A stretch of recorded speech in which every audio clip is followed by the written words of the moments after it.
What's going on? Welcome back to the channel. In today's episode, we're going to go ahead and get straight to it. We got a catch can installed on this car because I feel like I'm having an issue. What I'm having is my dam keep dropping. I did the carbon valve intake cleaning, and I did new spark plugs, new coil packs, and a few other things I addressed, like there's a new O2 sensor on there and a few other stuff that I changed before. And it just keep coming back to the dam dropping. Like it'll be good for probably like 2 weeks, then it just drop. So the one thing I didn't do that I already knew that I had to do, but I didn't do it anyway, because I was being not lazy, but lazy. I was procrastinating because I really wanted to put all these power mod stuff on, but not putting the full maintenance on, because I did maintenance, but I didn't do all of it. And the crazy thing is I bought it. I just ain't installed it.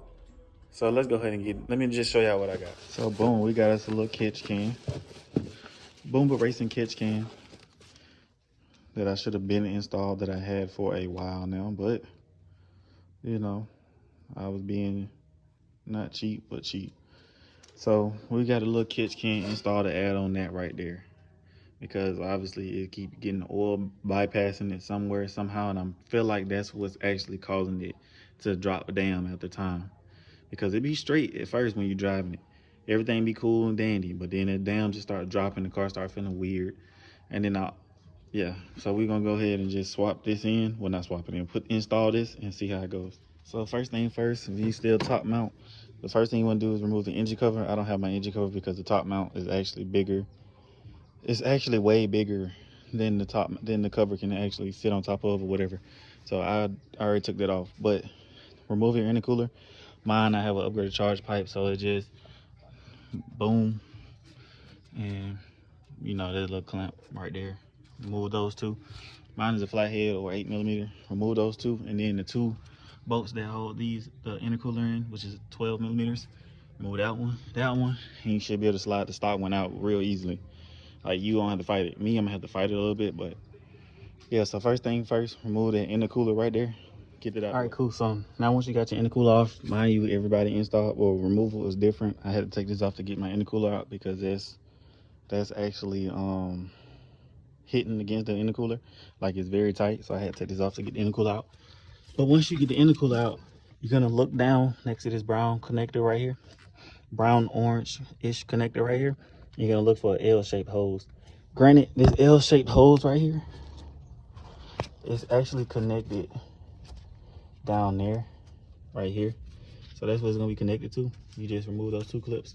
And I found it easier if you take the EGR port off. It's only 412s. And don't forget that gasket, because this gasket will be on this side right here. So don't let it drop. If you take it off and you don't see the gasket, 9 out of 10 it drop, because if it didn't drop, you would have a code or your car be running funny. So don't lose that gasket. You will need that. But yeah, you just take that out and you have more clearance to pull it up. All right, so now when you get this little L shape off, you want to cut the bigger side off that goes into the intake. Granted, you want to cut it smoother than this, smooth and flush. You want to even all the way across, or as close as possible to even. So you're going to cut that piece off, and once you cut that piece off, you're going to go inside the bag that Boomba Racing has provided for you. They got all the stuff that you will need, and this is how it will look after you cut it off. I try to get it as neat as possible, but it is what it is. So yeah, you go ahead and cut that off. Get this fitting on.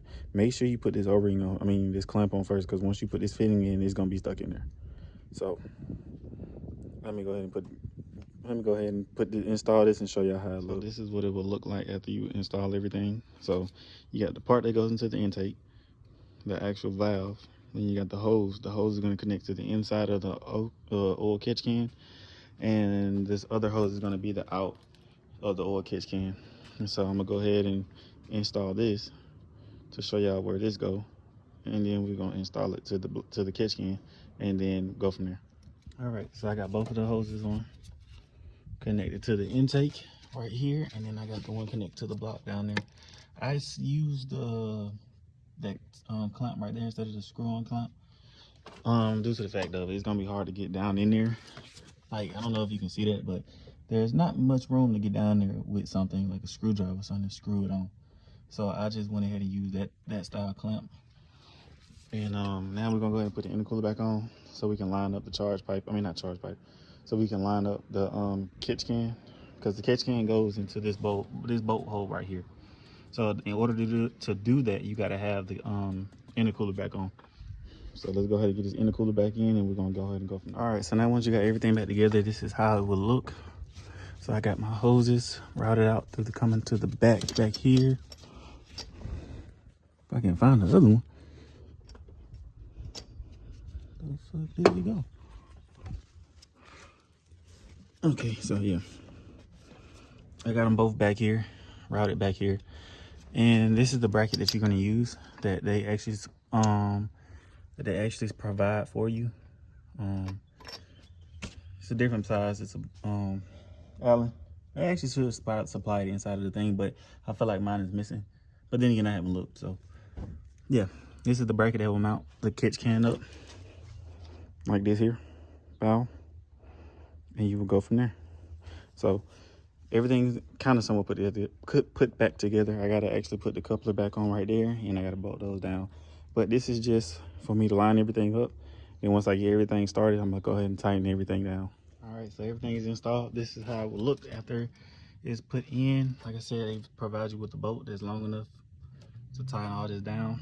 But make sure you tighten these down on the side. It says that it provides you with the Allen screw, but I didn't have it. But luckily I had some, so I tightened it all the way down. And I tightened down the bolt step down there. And you know, that provided it with the clamps, so I put the clamps on there. But yeah, this is how it look. Now, when you go to hook these up, this out right here, it says out and in right there, out right there. So out is the one that goes into the intake manifold. That one is the one you connect to out. The one that says in, you connect from the engine block. So once you plug it into the engine block, that goes into the inside, and then the outside is the one that connects to the intake manifold. That is very important. That is very important. So yeah, if you don't know or you won't remember or whatnot, they also have a PDF file on Boomba Racing that you can find and have step by step. But if you want a video that's kind of you know, to the point, hopefully this is that, you know. But yeah, we're just doing a whole bunch of much needed things to it. Like I said, the dam keep dropping. I checked it and I see oil is passing through or passing by, so I'm gonna put an oil catch can in there. Hopefully that does justice, and that helps with that. And yeah, so any comments, any questions, anything, you know, you can always comment down below or message me on Instagram or wherever. And yeah, so this is pretty much gonna conclude this video. Peace.